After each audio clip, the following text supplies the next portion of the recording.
Yeah, so my name is Nick Were. I work for National Empowerment Network of people living with HIV and AIDS in Kenya. And I just want to share a bit of our experience in terms of working with the Global Fund. I will share into two perspectives. One, as a community of either people affected by HIV, tuberculosis, and malaria, and how the Global Fund has impacted in the lives of people affected with TB, HIV, and malaria. So our first interaction with the Global Fund ways back into the year 2009 when we implemented a successful TB grant.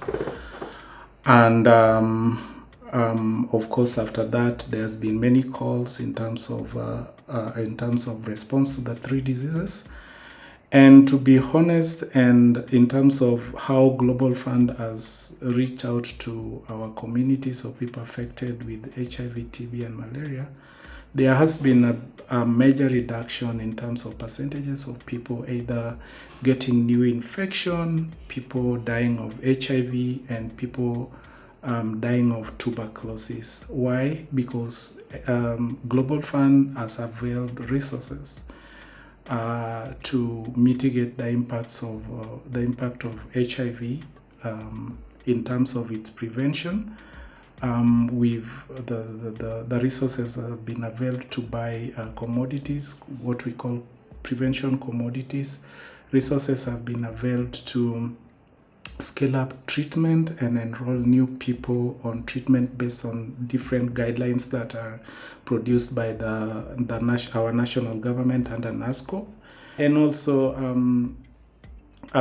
ensuring that there are enough healthcare workers to support treatment, and also just to ensure that we also cascade the 90-90-90. In terms of tuberculosis, resources have been availed to improve the healthcare facilities that offer TB treatment, support for TB screening, contact tracing of people who have been contact tracing of contacts of people who have been identified to be bacteriologically positive, and also to support training of CHVs as much as recruitment of more healthcare workers.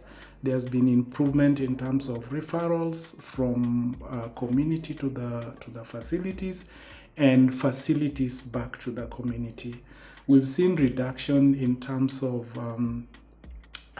families, children being orphaned, because when there is early detection, then there is treatment, which translates to, people gaining back their lives, meaning the mortality rate has reduced, and a reduction in children or other families being orphaned. We've also seen reduction of bed occupancy or in terms of bed capacity, because people are either sick of opportunistic infections because of early detection and early treatment. And of course, this again translates to better economy, because when people are around and they are working and they are healthy, they build up on the economy. Through Global Fund processes, we've also seen more of involvement of communities in terms of access to funding, and also access in terms of programming. So communities are more involved in programming, in terms of funds allocation, what goes to tuberculosis, what goes to HIV, and what goes to PR1, PR2, which has never been there before. The KCM has also strengthened the dialogue, the processes like the county dialogue processes, and all that. The Global Fund processes have been very open, and it has also brought in a lot of transparency in how these funds are distributed and how these funds are implemented. The Office of the Auditor General has also been very instrumental in ensuring that the funds allocated to country are used in accordance to what they were applied for.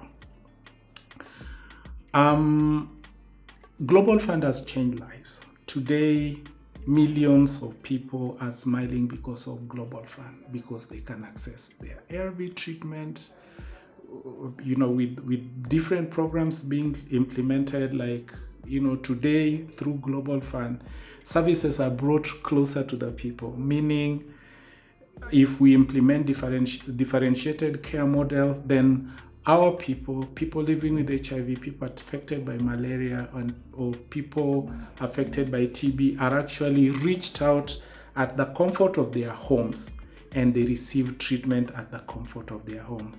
Unless someone has an issue that needs to be addressed by the clinician, or needs to attend the facility, then that is that. But in the event that none of that is needed, then people actually receive their treatment or their care at the comfort of their homes. Even as we urge our governments to also avail co-funding mechanisms to match what the Global Fund is giving us as a country, just to ensure that there is no lapse in terms of service delivery in HIV, TB, and malaria. Long live Global Fund. So my name is Nick Were. I represent the organization of National Empowerment of People Living with HIV and AIDS in Kenya. I accept the torch in Kenya as we celebrate the 20 years of Global Fund existence.